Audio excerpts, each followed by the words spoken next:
Bem-vindos ao Módulo 1. Hoje iniciamos nossa jornada pela arquitetura da face, focando na maxila e no complexo nasolacrimal. Ouça esse podcast no Spotify, YouTube Podcast e acesse o site https://www.deepmed.net.br. Imaginemos, por um instante, que o rosto humano esconde tipo um sistema de encanamento tão incrivelmente perfeito que, sem ele, a menor das emoções ou até mesmo um vento mais forte deixaria a face permanentemente encharcada, sabe? Sim, com certeza. Então, hoje, o nosso objetivo é justamente descobrir como a articulação exata entre essas peças ósseas constrói esse ralo secreto. E para essa exploração, nós temos em mãos um guia de estudos bem avançado, além de transcrições de palestras fantásticas do sistema educacional DeepMed. Material excelente, né? Muito. É um material meticulosamente criado por Fábio Silveira. E a missão deste primeiro ato da nossa série sobre a anatomia nasocinusal é muito clara, que é estabelecer a fundação óssea da face. Exatamente, a fundação de tudo. Isso. E a grande pergunta orientadora de hoje, para quem está acompanhando a gente, é como a articulação entre a maxila e o osso lacrimal viabiliza a drenagem ocular. Ok, vamos desempacotar isso tudo, porque no dia a dia é muito fácil olhar para um modelo de crânio e pensar nele como uma peça única, né?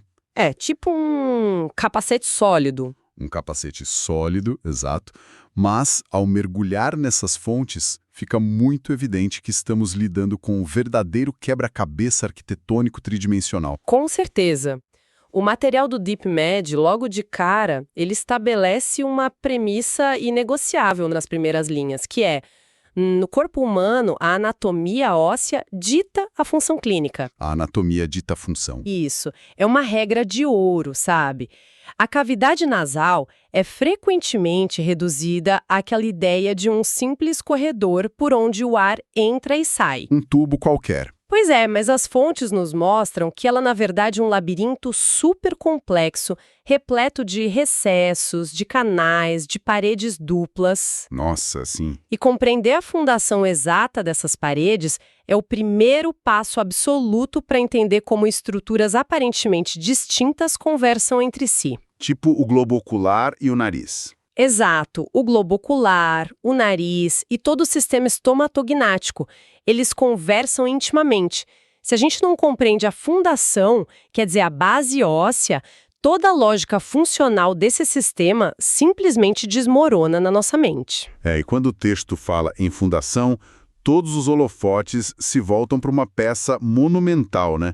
Que é a maxila. A grande protagonista. A protagonista total. Lendo as descrições lá do material, a imagem que vem imediatamente à cabeça é a de uma imensa parede de sustentação em uma casa. Sabe aquela parede mestra que não pode ser derrubada de jeito nenhum porque ela segura o peso de toda a estrutura? Então, a maxila forma a maior parte da parede lateral da cavidade nasal. Isso mesmo. Mas o que mais chama atenção na leitura é que essa parede não é apenas tipo um bloco sólido de tijolos, né? Não, de forma alguma. Ela é inteiramente esculpida com conduítes, tubulações, tem fendas embutidas nela. É fascinante. Exato, é uma parede altamente funcional.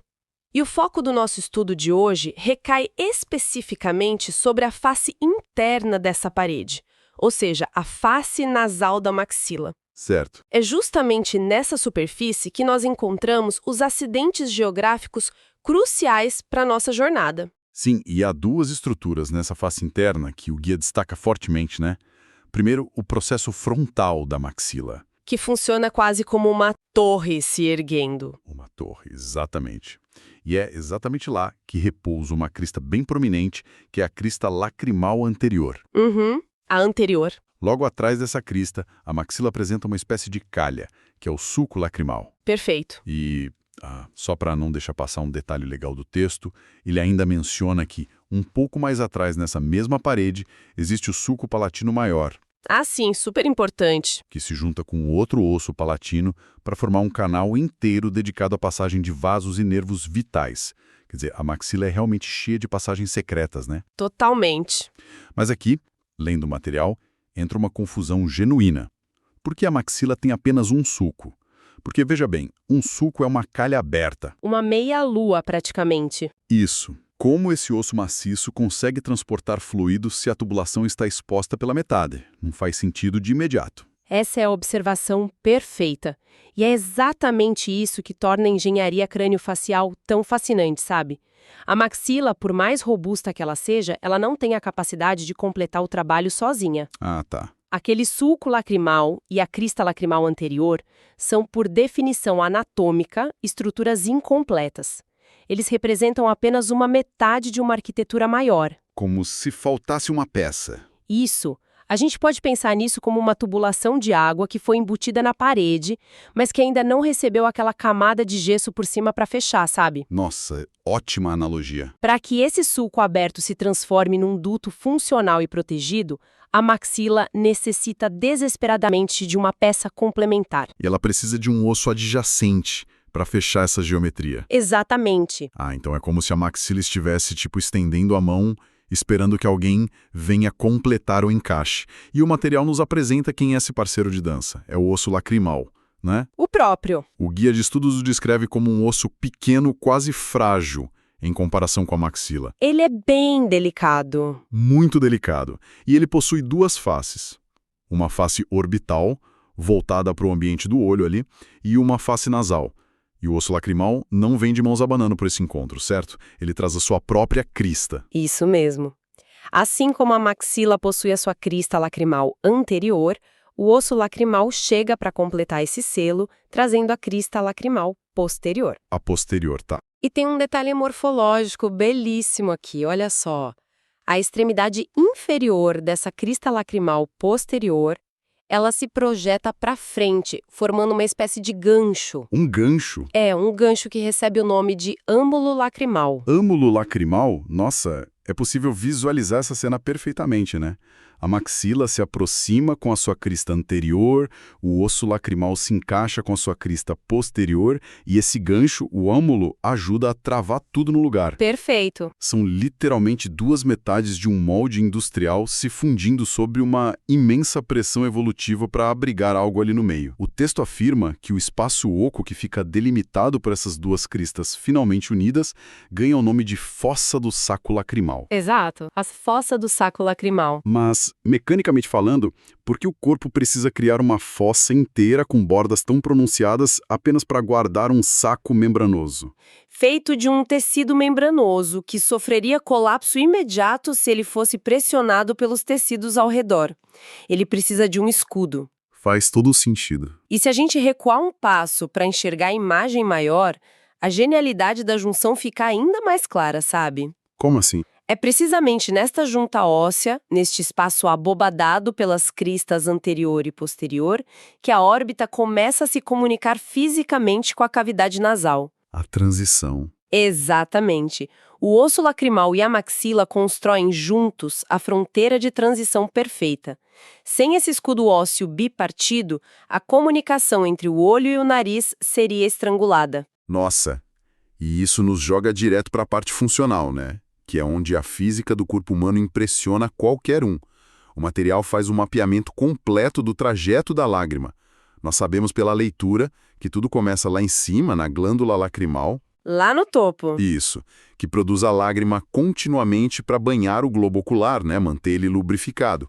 Mas o líquido não fica apenas empoçado no olho, e também não escorre pelo rosto a todo momento em condições normais. Graças a Deus, né? Pois é, e o texto destaca que o simples ato de piscar é o motor desse sistema todo. Perfeitamente. Piscar não é apenas tipo um reflexo de proteção contra a luz ou poeira, sabe? Ele é uma bomba mecânica ativa. Uma bomba. Isso. A cada piscada, as pálpebras agem criando uma pressão direcional.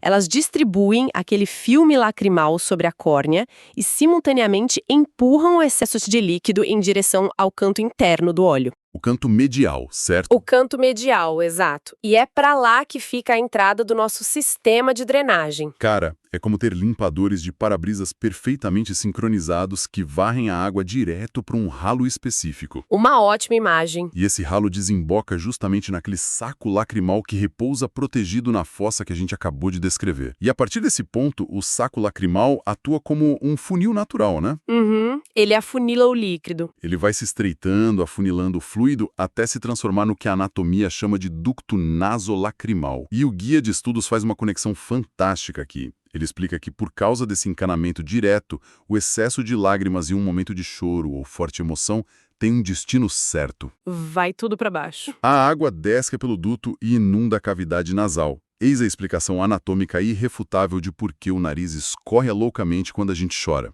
É mais pura hidráulica. O sistema foi desenhado para lidar com a produção basal de lágrimas, aquela do dia a dia. Certo. Mas quando há um pico de produção emocional, a capacidade de escoamento é levada ao limite e aí acaba inundando a cavidade nasal. Transborda, né? Isso. Mas o material levanta um alerta clínico fundamental, que resgata a nossa premissa inicial. A anatomia dita a função clínica. Tá, e o que isso quer dizer na prática?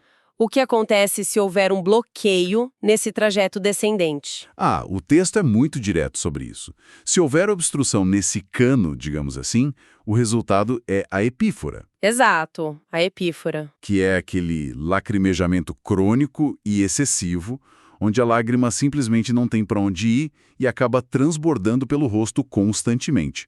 O guia ainda menciona a integração direta com oftalmologia, sabe? É um ponto muito importante. Ele cita problemas como as bacterocistites, que são infecções do próprio saco lacrimal.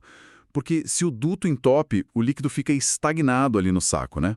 E a água parada vira um ambiente perfeito para bactérias.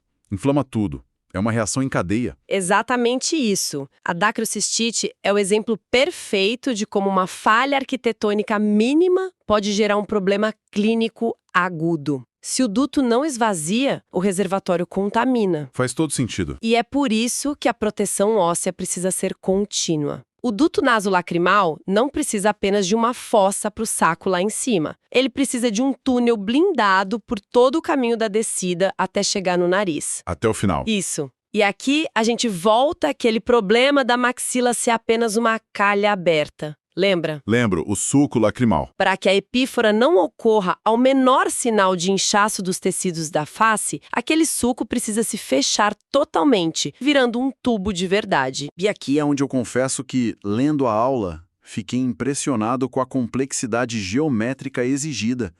Porque, para fechar o duto e garantir que não haverá compressão nenhuma, o crânio precisou recrutar não 2, mas 3 peças diferentes. 3 peças ósseas? 3. O material exige essa validação para o estudo anatômico, né? O duto nasolacrimal passa por dentro de um canal ósseo formado por 3 ossos fundamentais.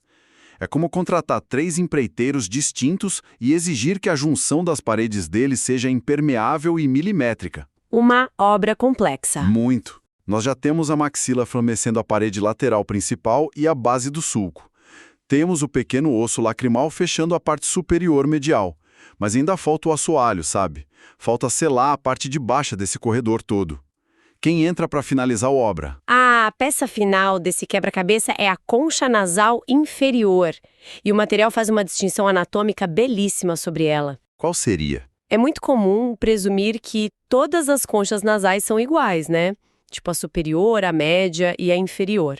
A gente pensa que é tudo do mesmo conjunto. Pois é. Mas enquanto as conchas superior e média são, na verdade, ramificações de um osso maior chamado etimoide, Certo. a concha nasal inferior é uma entidade totalmente autônoma. Ela é um osso grande, independente, que se posiciona estrategicamente ali na base. Nossa, isso é notável. É um osso inteiro e independente dedicado a concluir o selamento desse canal? Sim. E uma vez que a maxila, o lacrimal e a concha nasal inferior se unem e formam esse tubo de 3 paredes inquebrável, nós finalmente chegamos ao destino da lágrima. O ducto desce em segurança e desemboca em um espaço chamado de meato nasal inferior. O meato inferior. Que é basicamente o corredor livre que fica logo ali sobre o teto da concha inferior. O que nos leva a um detalhe que não pode passar despercebido nas leituras. O meato nasal inferior É o ponto final dessa longa jornada de drenagem ocular. Uhum. E as fontes trazem um fato anatômico muito, muito particular aqui. Absolutamente nenhum seio paranasal drena nesse meato inferior. Nenhum? Zero.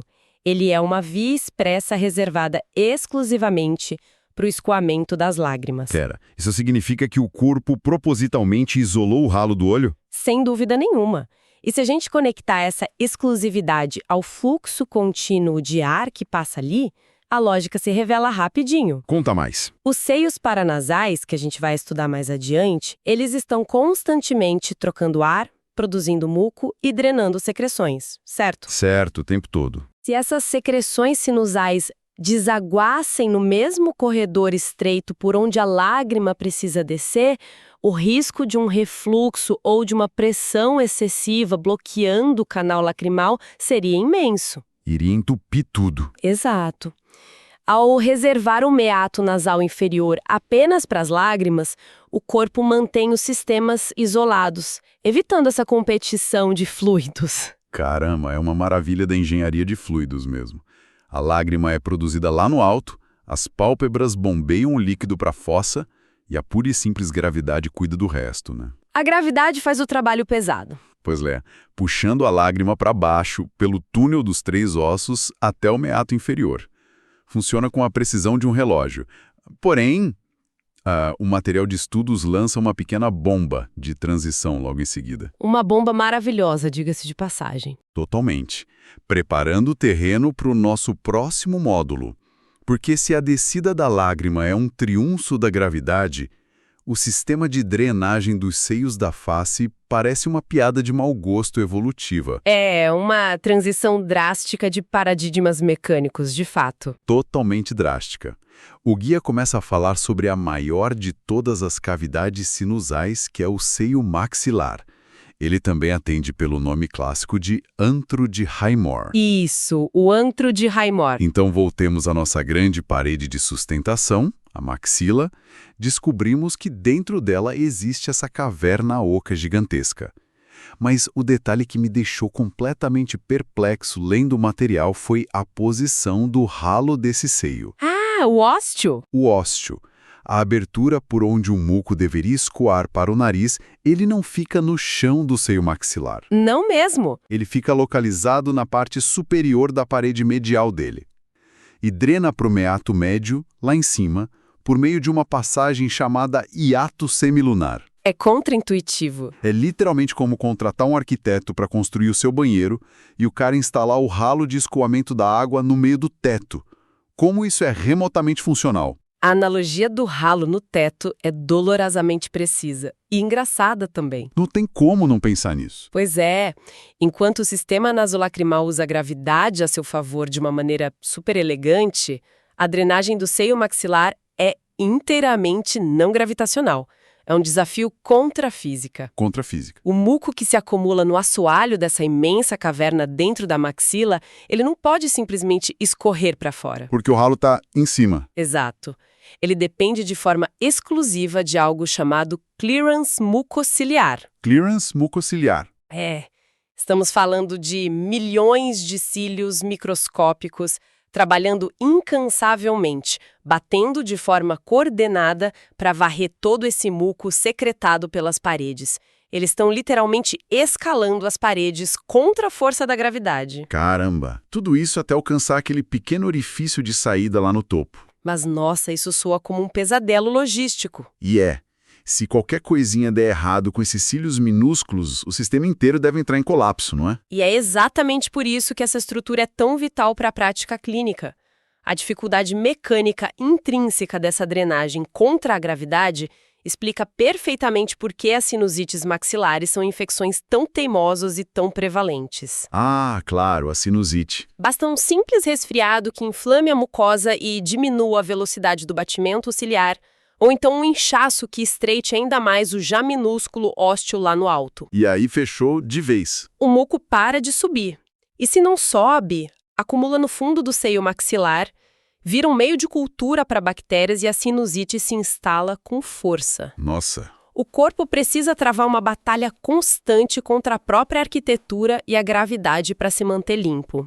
É impressionante pensar que, no mesmo osso, quer dizer, a nossa maxila, temos dois sistemas de encanamento convivendo com regras tão opostas, sabe? Lado a lado. Lado a lado. A lágrima que desliza facilmente para baixo, a favor da gravidade, e o muco do seio maxilar que precisa escalar paredes para sair. Essa dualidade levanta uma expectativa enorme para o nosso próximo ato, né? Sim, com certeza. Quando a gente vai explorar as rotas ainda mais complexas de drenagem que envolvem o osso etimoide e as cavidades frontais e esfenoidais, a natureza claramente teve que ser muito criativa. Muito. O seio maxilar é apenas a ponta do iceberg no que diz respeito às complexidades dos seios paranasais, mas a regra central permanece intacta. Qual delas? A de que cada milímetro de elevação, cada estreitamento de duto possui um impacto direto na saúde. A anatomia revela o porquê da doença. Maravilhoso. Bom, chegando ao final dessa nossa primeira imersão, vale muito a pena fazermos uma recapitulação sólida da fundação que construímos hoje no módulo 1. Fundamental recapitular. Sim. Vimos a maxila assumir o seu papel de protagonista como a grande parede de sustentação da lateral nasal. Descobrimos que, para formar o canal perfeito para a lágrima, a maxila precisou da colaboração íntima de dois outros parceiros de obra. O lacrimal e a concha. Exato, o pequeno e delicado osso lacrimal e a volumosa e independente concha nasal inferior, e a união cirúrgica e milimétrica dessas três peças que constrói o túnel seguro, blindado, que permite à lágrima contornar todos os perigos e desaguar com exclusividade no meato nasal inferior. Um sistema lindo. Muito lindo. Para quem nos ouve agora, fica muito claro que não estamos apenas decorando nomes difíceis para passar em uma prova, né? Longe disso. Estamos decodificando o manual de instruções do corpo humano. É o conhecimento que explica por que chorar nos faz fungar o nariz, o que causa uma epífora transbordante e, crucialmente, guia a mão segura do oftalmologista que precisa desobstruir cirurgicamente uma dacriocistite grave. Sem dúvida. A anatomia nunca é apenas teoria. Ela é um mapa onde o drama clínico se desenrola. Perfeito. E, para não deixarmos a curiosidade esfriar após essa análise de fundação, o material de hoje esconde um detalhe bem sutil nas suas últimas páginas, que serve como uma provocação fantástica. Opa, qual é a provocação? Nós mencionamos rapidamente o osso etimoide, que será o grande foco do nosso futuro estudo. Sim, mencionamos. O texto pontua que esse osso é formado por um complexo labirinto de minúsculas células pneumáticas cheias de ar e muco. A grande questão é que essas células etimoidais ficam posicionadas imediatamente ao lado da órbita, vizinhas ao olho. Coladinhas. Coladinhas. E o que separa um ambiente porulento de uma infecção respiratória do delicado globo ocular é uma camada de osso absurdamente fina e translúcido. Sério? O próprio nome anatômico dela já é um aviso, ela se chama lâmina papirácea, ou seja, uma lâmina com a espessura de um papel. Nossa, o termo papirácea já passa uma sensação de fragilidade imensa, né? Papel mesmo. Exato, de papiro, papel. Fica então a reflexão anatômica e clínica. Imagina só, quando ocorre uma infecção severa, violenta e agressiva dentro desses labirintos nasais. Uma rinocinusite aguda, por exemplo. Quão tênue e assustadoramente vulnerável é essa barreira física de papel que protege um sentido tão vital quanto a visão de uma complicação devastadora, tipo uma invasão orbitária. Caramba! A anatomia não apenas cria caminhos perfeitos para as lágrimas, ela também cria fronteiras de risco altíssimo. Olha, essa é uma imagem brutal e muito poderosa para se levar adiante. A ideia de que apenas uma folha de papel feita de osso se interpõe entre uma infecção nasal comum e uma ameaça real à nossa visão. É assustador. Muda a perspectiva. Muda. É o tipo de detalhe que muda completamente a forma como a gente encara uma simples dor de cabeça sinusal, né? E deixa uma vontade irresistível de virar a página desse guia de estudos e continuar mapeando os mistérios que essa arquitetura crânio-facial guarda. Com certeza, ainda tem muita coisa. Muitas coisas. Bom, agradecemos muito pela companhia intelectual ao longo deste mergulho inicial pelas estruturas da face. Que a compreensão das engrenagens da nossa anatomia mantenha o fascínio de todos bem aceso. E que venham os próximos estudos. Exatamente, porque ainda há muito encanamento, labirintos ósseos e surpresas para a gente desvendar. Até a nossa próxima exploração no módulo 2. Imagina só uma pia projetada por um encanador meio caótico. Já prevejo problemas. Pois é. O ralo dessa pia foi instalado lá na borda superior, quase transbordando, em vez de ficar no fundo, que seria o lógico, né? Nossa, não faz sentido nenhum. A água nunca ia escoar direito. Exato. Se a água não tem como subir, a pia inevitavelmente entope e, esse aparente erro de design mecânico está no meio do rosto humano agora mesmo, ditando grande parte da nossa saúde respiratória. Bem-vindo ao módulo 2. Mergulhamos agora nos meatos nasais e na estrutura dos 4 seios paranasais. Ouça essa exploração no Spotify, YouTube Podcast e acesse o site www.deepmed.net.br. E para essa exploração de hoje, a gente vai usar um material bem denso. Com certeza. Hoje, o nosso mergulho se baseia no Guia de Estudos Avançado do Sistema DeepMed, mas especificamente focando nas anotações detalhadas do acadêmico Fábio Silveira. O nosso grande objetivo aqui é desconstruir a arquitetura dos meatos nasais, entender esses fluxos de drenagem e, principalmente, dissecar a enorme vulnerabilidade anatômica do seio maxilar. Que é onde a analogia da pia quebrada entra perfeitamente. Exatamente. Certo, vamos destrinchar isso. Antes da gente falar sobre a patologia das sinusites ou dessas grandes cavidades pneumáticas, precisamos mapear a infraestrutura básica de escoamento, né? A anatomia do nariz por dentro não é só um tubo vazio. Não mesmo.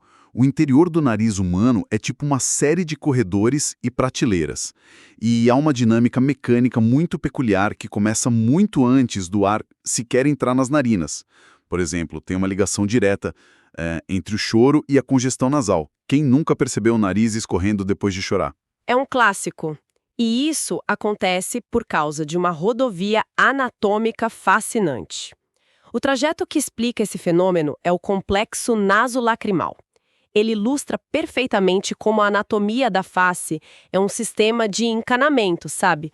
Todo interligado e de altíssima precisão. Então a lágrima não é só emoção, né? Ela tem uma função mecânica, de certa forma. Com certeza, a lágrima é um fluido de lubrificação e de defesa contínua.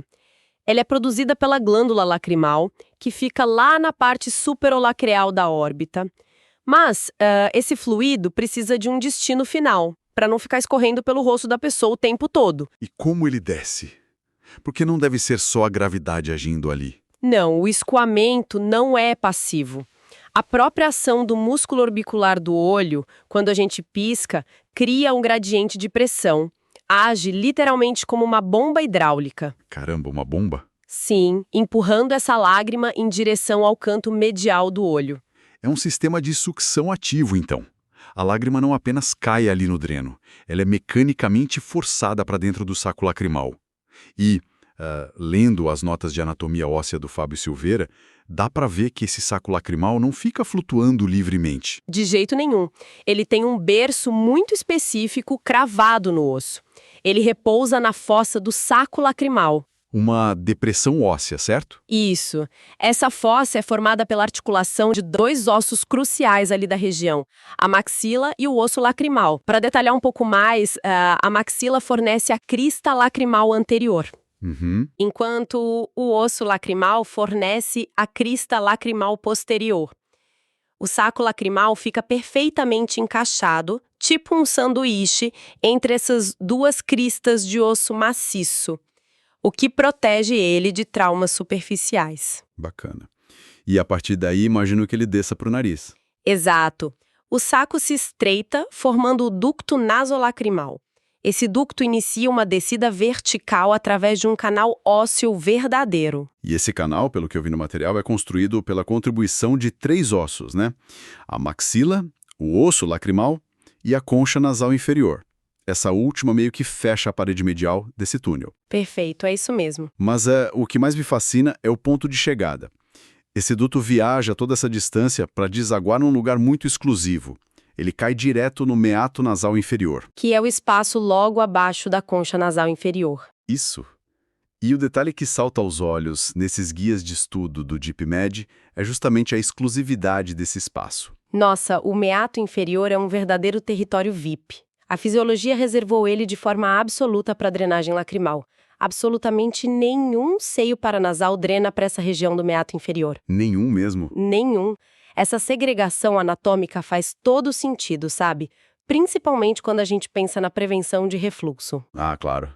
Para evitar que a sujeira do nariz suba para o olho. Exatamente. Se os seios da face, que frequentemente acumulam aquele muco espesso e estão sujeitos a altas cargas de bactérias durante infecções respiratórias, compartilhassem o mesmo meato que o ducto nasolacrimal, o risco seria imenso. Os patógenos iam simplesmente ascender pelo ducto em direção ao globo ocular. E a gente teria infecções oculares graves o tempo todo. O fluxo da lágrima precisa ser limpo, estéril na medida do possível e unidirecional.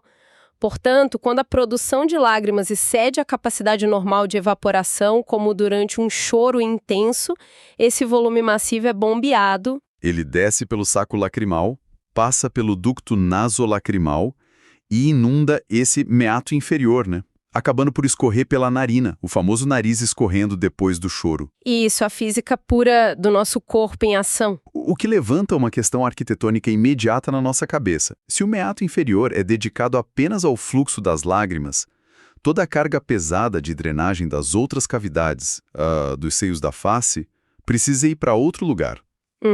Para os andares superiores. Certo, estamos falando dos 4 grandes seios paranasais. O frontal, o maxilar, o etimoidal e o esfenoidal. A gente sabe que eles não são apenas espaços ocos na nossa cabeça. Eles atuam na ressonância da voz, no condicionamento térmico do ar e ajudam a deixar o esqueleto do crânio mais leve. Mas eles produzem muco sem parar. O tempo todo. O gerenciamento desse muco é muito compartimentado.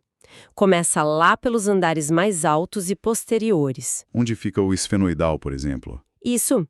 O seio esfenoidal, que está localizado bem profundamente no centro do crânio, logo abaixo da glândula hipófise, tem sua drenagem direcionada para o recesso esfenoidal. Que é uma área bem lá atrás, acima da concha nasal superior. Exato.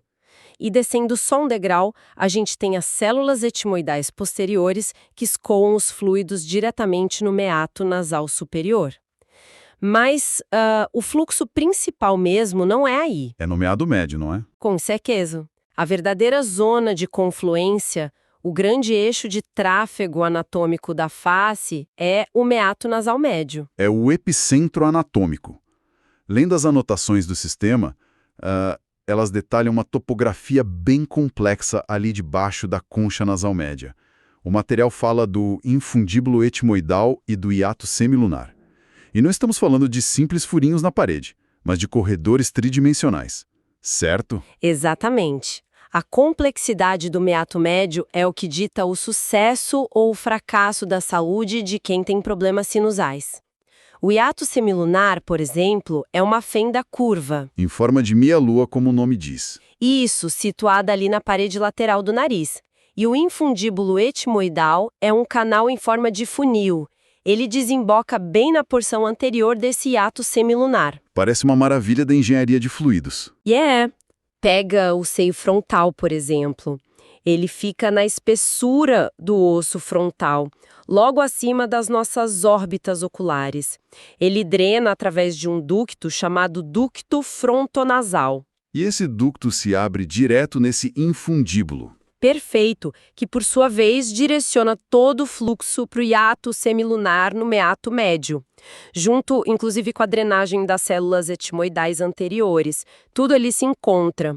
O que eu acho brilhante no seio frontal é que ele opera a favor da física básica, sabe? Totalmente a favor. O líquido está lá no topo e o canal de saída aponta direto para baixo. Então, é um escoamento puramente gravitacional.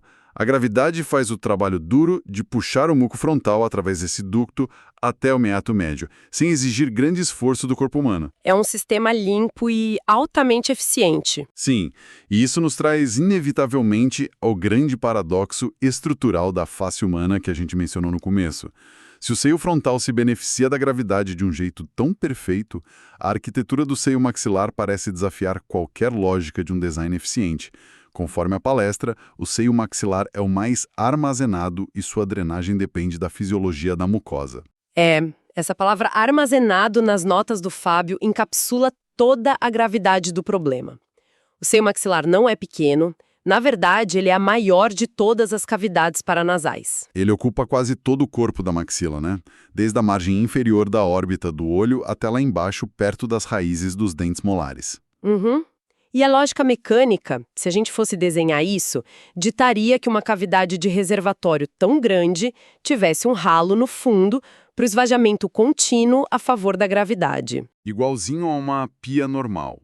Mas não é isso que acontece. O ósteo de drenagem natural do seio maxilar não fica no fundo. Definitivamente não. Ele está localizado na parte superior da parede medial da cavidade. Retomando aquela analogia inicial, é literalmente a tal da pia com um ralo quase na borda de cima. É bizarro se a gente pensar em termos mecânicos. Porque quando o indivíduo está numa posição ortoestática, ou seja, em pé ou sentado, o muco produzido lá no fundo dessa cavidade enorme precisa escalar uma parede óssea vertical inteira. Até conseguir escapar por esse ósteo maxilar que se abre também lá no assoalho do hiato semilunar, no meato médio. A drenagem é totalmente antigravitacional. Totalmente contra a física. Aí a grande dúvida que fica para quem estuda isso é: como a biologia humana conseguiu compensar uma falha física tão evidente, para impedir que a gente vivesse com os seios maxilares constantemente inundados? Bom, a compensação biológica para esse déficit arquitetônico é um dos mecanismos celulares mais fascinantes de todo o trato respiratório. É o sistema de transporte mucociliar. A famosa escada rolante mucociliar. Isso mesmo. O revestimento interno do seio maxilar, o epitélio respiratório dele, é forrado por milhões de células ciliadas e esses cílios não são estáticos.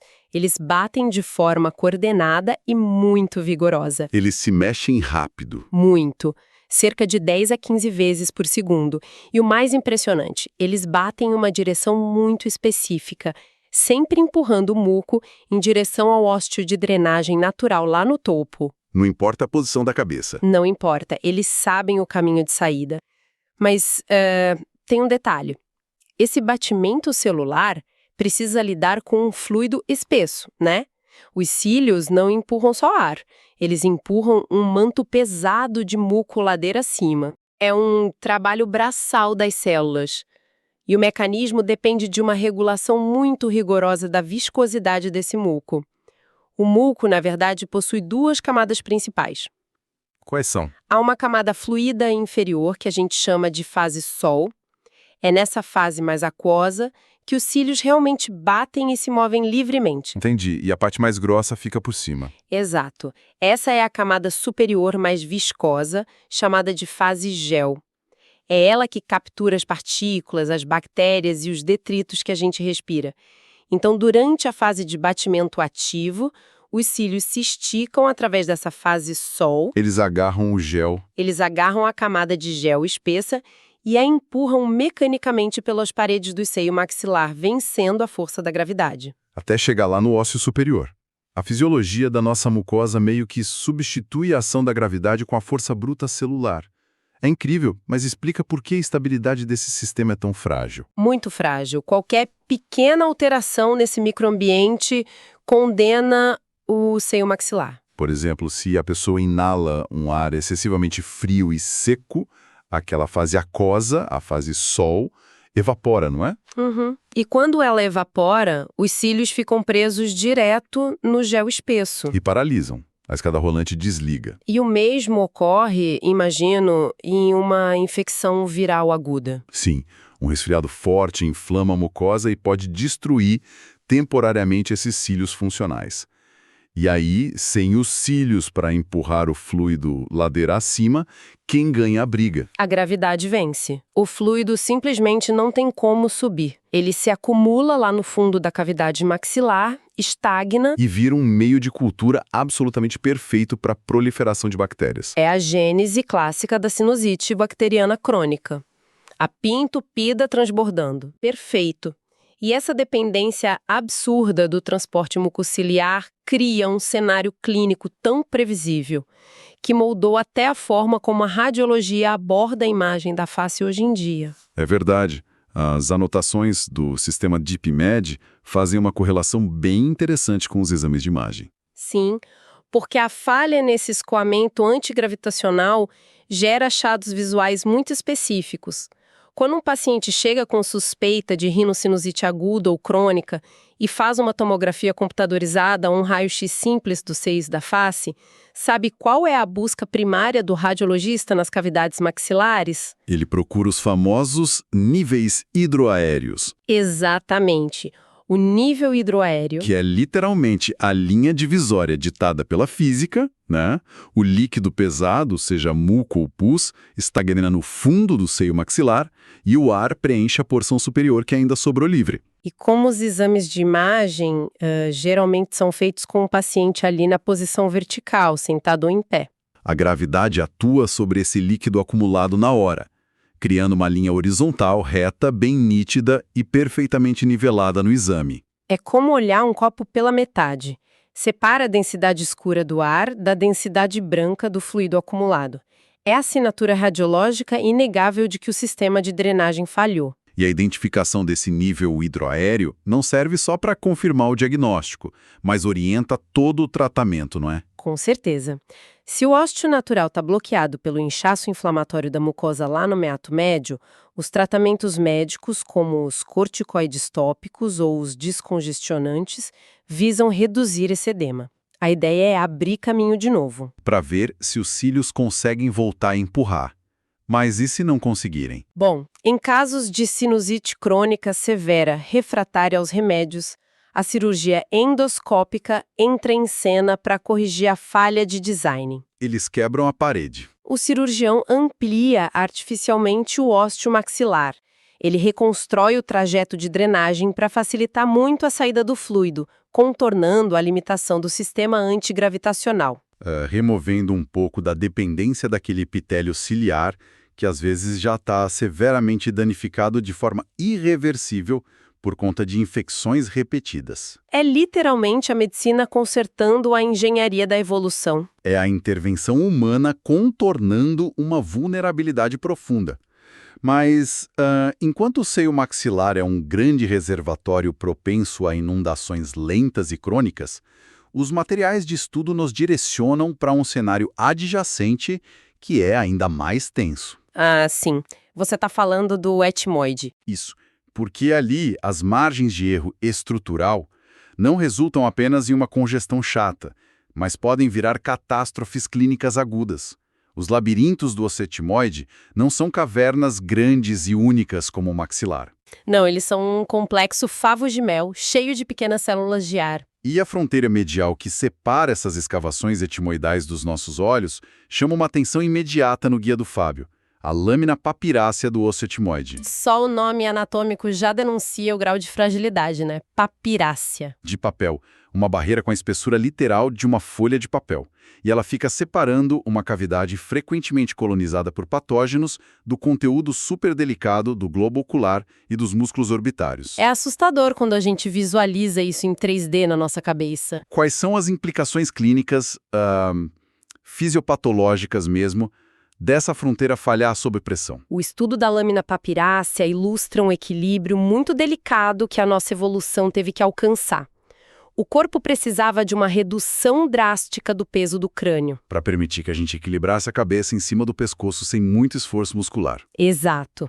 Mas, ao mesmo tempo, precisava manter a integridade estrutural contra processos infecciosos. O osso etmoide constitui grande parte da parede medial da nossa órbita ocular. No entanto, por ser tão incrivelmente fina, Desprovida daquela camada de osso cortical espesso e resistente, essa lâmina papirácea oferece uma resistência mecânica quase nula. Isso significa que, se houver um processo inflamatório agressivo naquelas pequenas células etimoidais, não vai ter uma parede de contenção robusta para segurar o impacto. A pressão do pus se acumulando naqueles pequenos espaços do favo de mel simplesmente não tem para onde ir. E esse é o gatilho da progressão infecciosa. Se uma etimoidite severa não for tratada de forma rápida e agressiva, a secreção purulenta sob altíssima pressão começa a forçar a barreira. Somado, claro, à ação daquelas enzimas produzidas pelas próprias bactérias, né? Que vão corroendo o tecido. Exato. Tudo isso junto pode erodir ou simplesmente atravessar as microfissuras e os forames vasculares dessa fina folha de osso de papel. E o que tem do outro lado? O periósteo da órbita, conhecido como periórbita. Que muitas vezes é a última linha de defesa estrutural antes do olho em si. Sim, e uma vez que a infecção consegue transpor essa lâmina papirácea, o quadro deixa de ser uma simples sinusite chata e sofre uma escalada alarmante. Transforma-se numa complicação orbitária direta. O paciente pode desenvolver problemas gravíssimos. Uma celulite periorbitária ou, num cenário ainda pior, uma celulite orbitária profunda. É uma urgência médica. Imagino que os sinais clínicos de uma ruptura dessas devem ser inconfundíveis, né? Muito evidentes. Estamos falando de tecidos retrobulbares, aquela gordura que fica atrás do olho sendo subitamente invadidos por uma infecção com pus. O globo ocular é literalmente empurrado para frente pelo inchaço, gerando a chamada proptose. A pessoa sente uma dor intensa ao movimentar os olhos e, obviamente, há um risco iminente de dano ao nervo óptico por causa de toda essa compressão dos tecidos inchados. Mas pelo que as notas alertam, o risco não se restringe apenas à perda irreversível da visão devido à isquemia do nervo óptico. Tem algo ainda mais perigoso por trás. Sim. O grande temor médico diante de uma falha da lâmina papirácea envolve a intrincada rede venosa da região facial. A drenagem de sangue. Isso. O fluxo venoso que drena a nossa órbita ocular se comunica diretamente com os seios venosos durais, lá dentro da cavidade craniana, perto do cérebro. Então, uma infecção descontrolada na órbita, originária daquela simples falha na barreira etimoidal do nariz, pode viajar através desse sistema valvular e culminar numa trombose do seio cavernoso ou até mesmo numa meningite fulminante. Caramba! A anatomia meio que nos força a reconhecer que a fina camada que separa o sistema respiratório da caixa craniana exige uma vigilância diagnóstica constante. O isolamento entre nariz, olho e cérebro é meramente ilusório. É uma falsa sensação de segurança. A proximidade é perigosa. Realmente, o espaço entre um incômodo respiratório rotineiro e uma emergência neurológica severa é delimitado por uma fronteira da espessura de uma folha de papel. É um lembrete implacável de que o corpo humano otimiza certas funções, como o peso do crânio, em claro detrimento da segurança de outras estruturas. Com certeza. E esse balanço é a base do estudo anatômico. Perfeito. Chegando aqui no nosso fechamento da análise das fontes, vale a gente repassar o que vimos. Exploramos os meatos superior, médio e inferior e a anatomia crítica dos seios paranasais. Mapeamos as vias essenciais, desde a rota exclusiva de escoamento das lágrimas lá no meato inferior, passando por aquela genialidade gravitacional do ducto frontonasal no meato médio. Dissecamos também a luta fisiológica, diária e contínua do seio maxilar para vencer a gravidade com a escada rolante de cílios. E, por fim, evidenciamos o perigo oculto do labirinto etimoidal e de sua frágil contenção em relação à órbita ocular. Cada recesso e forame que a gente explorou hoje revela que as patologias respiratórias que enfrentamos na rotina médica não são apenas acidentes biológicos inexplicáveis. Elas são consequências diretas e muitas vezes inevitáveis do próprio design da nossa arquitetura maxilofacial. Fantástico. E isso já deixa o gancho pronto para o nosso próximo encontro. Próximo módulo. o suporte vital através da vascularização e os perigos da área de Kiesobacke. O direcionamento do nosso estudo sofrerá uma transição vital agora. A gente vai deixar a análise da pneumatização e desse transporte mucociliar para começar a investigar a dinâmica de fluidos de alta pressão. O suprimento sanguíneo em si. Exato. Nosso próximo passo será dissecar os territórios faciais irrigados pelos ramos terminais das artérias carótidas, cobrindo com detalhes tanto o sistema interno quanto externo. E mais importante ainda, segundo as diretrizes, a gente vai mapear o plexo venoso relacionado ao seio cavernoso, aprofundando o entendimento daquelas rotas pelas quais infecções, como as da lâmina papirácea que falamos hoje, e êmbolos transitam perigosamente em direção ao sistema nervoso central. Isso consolida a relevância clínica de todo esse sistema vascular. Será uma exploração densa que promete amarrar a fisiologia ao risco clínico de uma forma espetacular. Mas, antes da gente encerrar definitivamente esse encontro focado na engenharia de drenagem, tem um pensamento provocativo que persiste nas anotações e tem tudo a ver com o grande dilema mecânico do nosso seio maxilar. Aquela questão da evolução, né? Pois é. A gente passa o tempo todo considerando essa drenagem ineficiente e antigravitacional do maxilar como um verdadeiro defeito de fábrica do nosso rosto, certo? Mas por que ele é assim? O problema só existe porque a gente caminha sobre duas pernas, mantendo a cabeça ereta e, consequentemente, deixando o ósseo maxilar voltado lá para o teto. Exatamente. Se a biomecânica do corpo fosse diferente, o cenário mudava. E se o ser humano adotasse uma postura quadrúpede? Imagina a gente andando em 4 apoios, com a face apontada para o chão. Se a face estivesse voltada para o chão, o ósseo estaria posicionado perfeitamente na porção mais dependente da cavidade, lá embaixo. Isso mesmo, permitindo um escoamento gravitacional completamente impecável. Então, fica a reflexão para quem acompanha e estuda a fundo essas estruturas. Será que a nossa rápida marcha evolutiva rumo ao bipedalismo que nos deu as mãos livres para construir ferramentas e uma visão panorâmica sobre a savana aconteceu em um ritmo muito superior à capacidade da nossa anatomia facial de reposicionar seus ductos de drenagem? É uma dissonância de tempo evolutivo. O osso e a postura mudaram, mas os furinhos internos continuaram no mesmo lugar. Exato.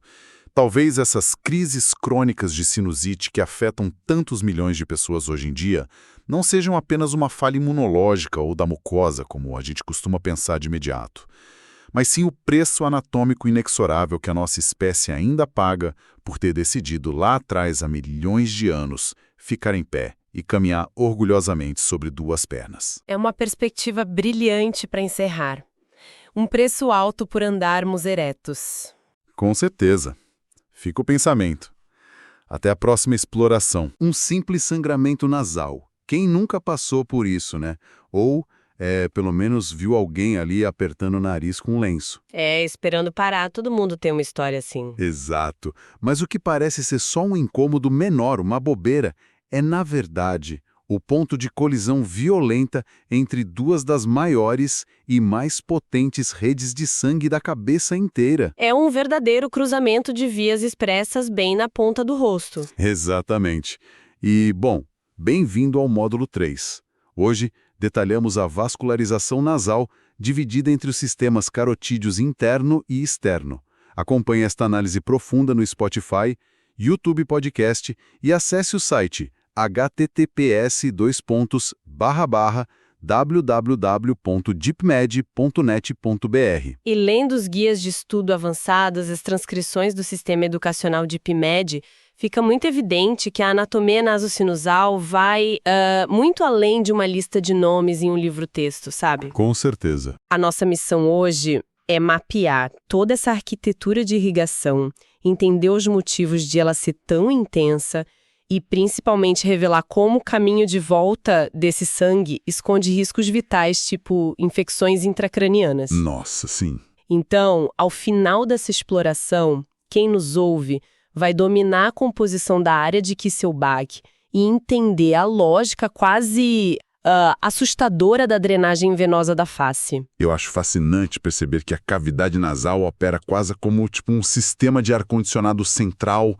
hiperpotente, sabe? Um HVAC biológico que exige uma quantidade absurda de energia. Uhum, muita energia mesmo. E essa energia, que no caso é o sangue, não vem de uma única fonte. Ela é fornecida por dois sistemas massivos, a artéria carótida interna e a artéria carótida externa. Funcionam quase como se tivéssemos duas companhias independentes de eletricidade instalando a fiação num mesmo prédio. Isso é uma ótima analogia e elas dividem o território de forma muito bem demarcada.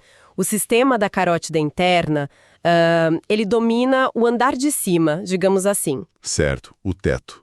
Isso, a região antero-superior, o teto e a parte da frente do nariz. Mas a engenharia do corpo para fazer esse sangue chegar lá é um verdadeiro quebra-cabeça, porque a carótida interna não tem um acesso direto à face. Ah, é verdade, ela sobe por dentro do crânio, né? Exato.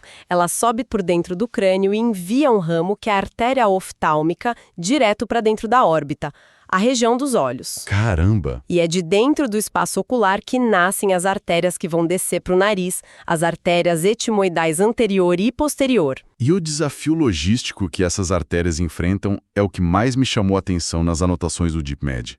Porque, pensa bem, elas estão lá no teto da órbita e precisam de alguma forma descer para a cavidade nasal. E tem osso no meio do caminho. Pois é, o que significa que elas precisam atravessar essas estruturas ósseas. Elas passam pelas fenestras da lâmina cribriforme. Que faz parte do osso etimoide. Para quem está tentando visualizar agora, imagina a lâmina cribriforme como se fosse um escorredor de macarrão, sabe? Uma placa de osso cheia de furinhos. É uma imagem perfeita. E as artérias entram por esses furos e também passam pela lâmina papirácea para finalmente conseguirem irrigar o teto, a parede lateral e a porção superior do septo. Entendi. Elas usam o assoalho do crânio e a órbita como pontes de acesso, então. Isso mesmo.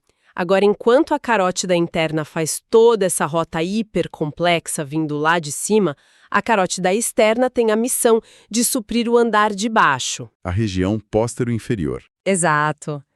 E o caminho dela tem uma lógica estrutural completamente diferente. Como tem muito osso denso na estrutura facial bloqueando a passagem ali pela frente, a carótida externa envia a artéria maxilar passando por trás da mandíbula. Ela vai buscando um acesso alternativo, né? É como se fosse uma rota escondida até encontrar uma porta dos fundos. Literalmente uma porta dos fundos. E essa porta é o forame esfenopalatino. É um pequeno orifício anatômico que fica bem no fundo da cavidade nasal. Quando a artéria maxilar passa por ali, ela entra na cavidade e passa a se chamar artéria esfenopalatina. E aí ela se espalha para irrigar toda a porção posterior. E a relevância desse vaso é enorme, né? Gigante. Na prática clínica, a esfenopalatina é conhecida como a artéria das epistaxis. A famosa artéria dos sangramentos nasais severos. Isso, aqueles que vêm bem do fundo do nariz. Mas, vale lembrar que ela não trabalha sozinha na carótida externa, tá? Esse sistema também conta com a artéria palatina maior. Que sobe pelo céu da boca atravessando o canal incisivo, certo? Exatamente. E ainda recebe um suprimento ali pela frente através da artéria labial superior, que vem da artéria facial. Tá, então se a gente desenhar o mapa dessas rodovias na cabeça de quem está ouvindo, temos artérias perfurando ossos parecidos com peneiras lá no teto, outras entrando por uma porta dos fundos, no fundo do rosto, e outras subindo direto pelo céu da boca. É muito fluxo. E todas essas vias de alta pressão, tanto do sistema interno quanto do externo, convergem e se entrelaçam em um único local, bem ali na parte da frente do septo nasal. E esse epicentro de colisão é a famosa área de Kesselbach, ou plexo de Little. É uma anastomose intensa, tipo um verdadeiro nó vascular superficial na porção anterior do septo. É uma junção física mesmo. Sim, é um plexo formado por ramos de 5 artérias. As etimoidais anterior e posterior, que vem lá de cima, somadas à esfenopatina, a palatina maior e a labial superior, que vem da carótida externa. Nossa! E por ser um emaranhado de vasos extremamente superficial, é o sítio onde acontecem mais de 90% de todas as epistaxis. Os sangramentos comuns. Isso. Olha, eu imagino esse plexo de Kieselbach como se fosse uma rotatória caótica de trânsito, sabe? Temos 5 rodovias principais despejando um fluxo pesado e constante em um único cruzamento sem semáforo. É bem caótico. E o mais intrigante para mim é pensar o porquê da biologia criar isso. Por que colocar a estrutura mais vascularizada e sensível de toda a face bem na ponta do nariz? Parece estranho de início. É uma área muito exposta a traumas constantes. Um esbarrão, uma mudança brusca na umidade do ar, ou só o simples hábito de esfregar o rosto e pronto, uma dessas vias se rompe. Uhum. Parece haver um erro de design aí, sabe? Colocar algo tão frágil na linha de frente do impacto. Pode até parecer um erro mecânico, eu concordo, mas faz total sentido fisiológico quando a gente entende que a biologia não faz nada sem um propósito claro de sobrevivência. Tá, como assim? A cavidade nasal não é só um tubo por onde o ar passa. A missão vital do nariz é processar o ar ambiente antes que ele chegue aos pulmões. E os pulmões são tecidos muito delicados, né? Exato. O ar que a gente inala frequentemente é frio e muito seco. Para não causar nenhum dano aos alvéolos pulmonares, esse ar precisa ser aquecido muito rápido até a temperatura do corpo e também umidificado. Certo. E a única forma de umidificar e transferir calor para esse ar em frações de segundo, ali durante uma respiração rápida, é através do contato com uma superfície quente e úmida. Daí a necessidade daquele nosso ar-condicionado biológico e o sangue funciona como bobina de aquecimento desse sistema, é isso. Precisamente. Para que essa função de radiador funcione sem interrupções, a mucosa que reveste o nariz precisa ter um volume maciço de sangue quente circulando ali o mais perto possível da superfície. Entendi. Porta de entrada do sistema respiratório. Então, a vulnerabilidade ao sangramento na frente do nariz é, na verdade, o preço fisiológico que o corpo paga para garantir que os pulmões recebam um ar perfeitamente condicionado e protegido. Faz todo sentido. O corpo sacrifica um pouco da segurança estrutural na face para preservar o funcionamento dos pulmões. Sim, é uma troca. Mas existe outro lado dessa engenharia de fluidos. Porque depois que todo esse sangue arterial chega a todo vapor por essas 5 rodovias, troca calor com ar e cumpre o papel dele, a circulação precisa continuar. Com certeza, o sangue não fica parado. Esse volume massivo precisa ser drenado. E é aqui que o sistema de exaustão do corpo, o sistema venoso, esconde um mecanismo que chega a ser meio assustador em termos de risco. A drenagem venosa muda as regras do jogo. A regra geral da anatomia vascular nessa região é que as veias tendem a acompanhar o trajeto das artérias homônimas. Certo, o retorno venoso se divide geograficamente. Exato. Na parte de trás da cavidade, a região posterior, a veia esfenopalatina drena o sangue para uma rede mais profunda, chamada plexo pterigóideo. Já na região vestibular, ali na entrada do nariz, a veia labial superior leva o sangue para a veia facial. E de lá deságua na veia jugular interna, descendo em direção ao coração. Isso. Tá, até aí é o fluxo de drenagem esperado. O sangue sendo puxado para baixo, longe da cabeça, sem grandes surpresas. Mas a parte superior do nariz tem uma rota de fuga completamente diferente, certo? Muito diferente. E é exatamente essa rota que acende todos os alertas vermelhos na medicina. Porque na região superior e anterior do nariz, o sangue não desce para o pescoço. Ele é drenado pelas veias etimoidais. E elas fluem para trás, né? Sim, elas fluem para trás, adentram a órbita ocular, drenam para a veia oftálmica superior e a partir daí o caminho segue direto para dentro do crânio. Caramba! Elas desembocam no seio cavernoso. E é fundamental esclarecer que o seio cavernoso não é um espaço oco cheio de ar como os seios da face. O que ele é, então? É uma grande estrutura venosa, um reservatório de sangue mesmo, localizado bem na base do cérebro. Vamos traçar essa linha de conexão com cuidado, porque a implicação mecânica disso é pesada. O sangue que acabou de circular pelo teto do nariz, que é uma área cheia de muco, filtrando bactérias, poeira, tem um canal de escoamento que passa por trás do globo ocular e deságua no assoalho craniano. Em contato direto com o cérebro. É uma via express direta. E como o autor do material do DeepMed reforça textualmente, olha só, a drenagem venosa acompanha as artérias, mas possui conexões de altíssimo risco neurovascular.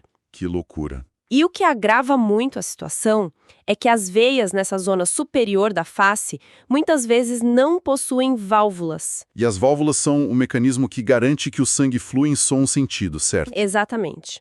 Como essas veias podem ser avalvulares, uma diferença de pressão ou um processo infeccioso forte pode fazer com que o sangue flua em fluxo retrógrado. Ele pode literalmente navegar contra a correnteza habitual. O que significa que uma infecção que a gente acha banal, que deveria estar isolada lá no nariz, tem a capacidade de pegar carona nessa estrada sem barreiras de mão dupla. Sim. Na cirrosite severa, mal curada, no alto da cavidade nasal, ou até mesmo a inflamação agressiva de uma espinha naquele triângulo perigoso da face, pode empurrar bactérias e coágulos diretamente para o seio cavernoso. E isso é o que origina a famosa trombose de seio cavernoso. Nossa! Quando a infecção chega ali, o corpo tenta isolar a área, criando coágulos.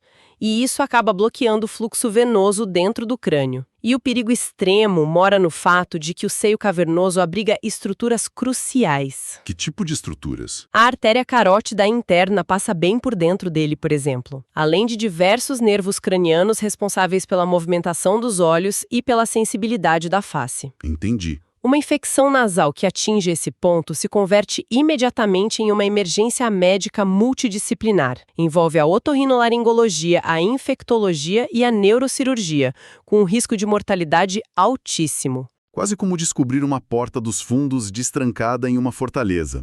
A gente acha que o sistema nervoso central está perfeitamente selado, mas a anatomia facial revela umas vulnerabilidades impressionantes. Pois é. E esse equilíbrio tão delicado entre funcionalidade e risco estrutural nos encaminha para o ato final dessas transcrições. Chegamos ao fim da nossa temporada sobre anatomia nasal e seios paranasais. Vamos consolidar o conhecimento essencial. Continue acompanhando o nosso conteúdo no Spotify, YouTube Podcast e em www.deepmed.net.br. E o epílogo desta série propõe que a gente não veja a anatomia como estruturas isoladas, sabe? Ou imagens estáticas em um raio-x. A verdadeira formação médica, a síntese final que o DeepMed traz, exige a integração da anatomia, da radiologia e da otorrinolaringologia em um raciocínio clínico único, onde a face é um sistema dinâmico operando continuamente através de pressões, suportes e vias de drenagem. E quando a gente olha o rosto sobre essa lente de conexões contínuas, muitos fenômenos do dia a dia passam a fazer total sentido. A drenagem do saco lacrimal é um exemplo brilhante disso nas fontes. Sem dúvida. O saco lacrimal repousa numa fossa formada pela união da crista lacrimal da maxila com o osso lacrimal. Mas as lágrimas não desaparecem por mágica. Elas escoam por um ducto que desce por dentro da parede lateral e vai desembocar lá embaixo, no meato nasal inferior. Tudo se conecta. A prática clínica e na vida, o encanamento dos olhos está diretamente ligado ao nariz. É por isso que, invariavelmente, após a pessoa chorar muito, o nariz começa a escorrer. O fluido só está seguindo o dreno natural até o chão da cavidade nasal. É um sistema de drenagem perfeito, sempre a favor da gravidade. No entanto, quando a gente analisa a estrutura que atua como o verdadeiro alicerce arquitetônico de toda essa região facial, que é o osso da maxila, a gente se depara com uma engenharia que desafia essa lógica. O seio maxilar. Sim, dentro desse osso fica o seio maxilar, que é o maior de todos os seios paranasais. A lógica básica de encanamento diria que o buraco de drenagem de uma cavidade deve ficar no fundo, certo? Com certeza. Mas no seio maxilar, o ósseo de drenagem está localizado no alto da parede medial. É o equivalente a instalar o ralo de uma banheira gigante não no fundo, mas quase na borda ali de cima. A água acumulada nunca vai conseguir escoar sozinha pela força da gravidade. Ela ficaria empoçada no fundo para sempre. Exatamente. Como o seio maxilar não pode contar com o escoamento passivo da gravidade, ele depende obrigatoriamente de um mecanismo ativo, que é o sistema mucociliar. E como ele funciona? Toda a mucosa interna desse seio é revestida por milhões de cílios microscópicos. Eles trabalham em conjunto, batendo em sincronia, como se fossem uma escada rolante microscópica. Empurrando tudo para cima. Isso, empurrando o muco constantemente contra a gravidade, forçando ele a subir pela parede até alcançar o hiato semilunar lá no alto, que acaba desaguando no meato nasal médio. E essa dependência cria uma vulnerabilidade enorme. Porque se o paciente desenvolve uma infecção viral respiratória ou uma crise alérgica severa, o muco se torna muito espesso, ou os cílios perdem a capacidade de bater direito. A tal da escada rolante falha. Ela trava. E como a gravidade não ajuda nesse caso, os fluidos simplesmente começam a encher o fundo dessa cavidade, criando um ambiente perfeito para acúmulo de bactérias. O que gera, claro, aquela pressão e dor facial características de uma sinusite maxilar. É um acúmulo contínuo e doloroso. E se essa infecção no seio da face não for tratada e começar a se expandir, chegamos à última e mais delicada estrutura de segurança que as fontes destacam, a lâmina papirácea do osso etimoide. Que a gente comentou agora há pouco. Sim, os seios etimoidais ficam posicionados perigosamente entre a cavidade nasal e a órbita ocular. E o que separa a infecção de atingir diretamente o globo ocular é apenas a lâmina papirácea. E como o próprio nome papirácea já sugere, é uma parede de osso fina como uma folha de papel. É uma barreira mecânica mínima, né? Se a inflamação corroer ou romper essa divisória frágil, a infecção invade rapidamente o espaço dos olhos, causando celulites orbitárias ou danos graves à visão. Quando a gente junta todas essas peças, a gente vê por que a anatomia facial não perdoa erros de diagnóstico. Nós temos lágrimas lavando o nariz por dentro, muco travando uma luta constante contra a gravidade, paredes ósseas com a espessura de papel protegendo nossos olhos de bactérias. É muita coisa acontecendo ao mesmo tempo. E ainda um tráfego venoso sem válvulas capaz de levar problemas da pele direto para a base do cérebro. O desafio agora, para quem acompanha nosso raciocínio, não é ficar tentando decorar vasos e nomes isolados. Qual é o foco, então? O verdadeiro exercício é mentalizar a progressão do caso integrativo que está no guia do DeepMed. Como seria? Pensem nisso. Imaginem uma sinusite maxilar, que falhou em subir contra a gravidade. E como o edema começa a pressionar a lâmina papirácea, enquanto o plexo venoso pterigóideo e as veias oftálmicas correm o risco de propagar essa inflamação. A capacidade de prever essas falhas mecânicas é o verdadeiro cerne de um diagnóstico preciso. Sensacional. A medicina ganha uma dimensão tridimensional incrível quando a gente entende os comos e os porquês, não apenas os nomes. E com toda essa estrutura mapeada e as engrenagens devidamente explicadas, a nossa audiência está mais do que preparada para o próximo salto evolutivo no conhecimento clínico. Com certeza. É com enorme entusiasmo que eu anuncio o início da nossa próxima temporada, que vai ser sobre inervação craniana e o sistema estomatognático. Fiquem atentos às próximas séries do DeepMed, onde vamos continuar decodificando os mistérios anatômicos e a precisão das conexões do corpo humano. E para fechar, eu queria deixar uma provocação final, só para deixarmos os horizontes abertos sobre tudo isso que dissecamos hoje. Manda! Nós acabamos de confirmar que o maior seio da nossa face, o seio maxilar, possui um dreno posicionado no teto, obrigando o nosso corpo a combater a gravidade 24 horas por dia para não ficarmos doentes. Certo.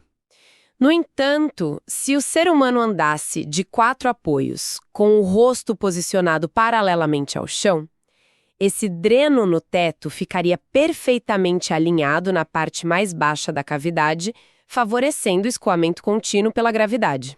Nossa, é verdade. Então fica essa reflexão anatômica para quem está ouvindo. Até que ponto o design humano moderno é um projeto estruturalmente finalizado? Ou até que ponto a nossa face ainda está lutando evolutivamente para se adaptar à decisão dos nossos ancestrais de ficarem em pé e andarem sobre 2 pernas?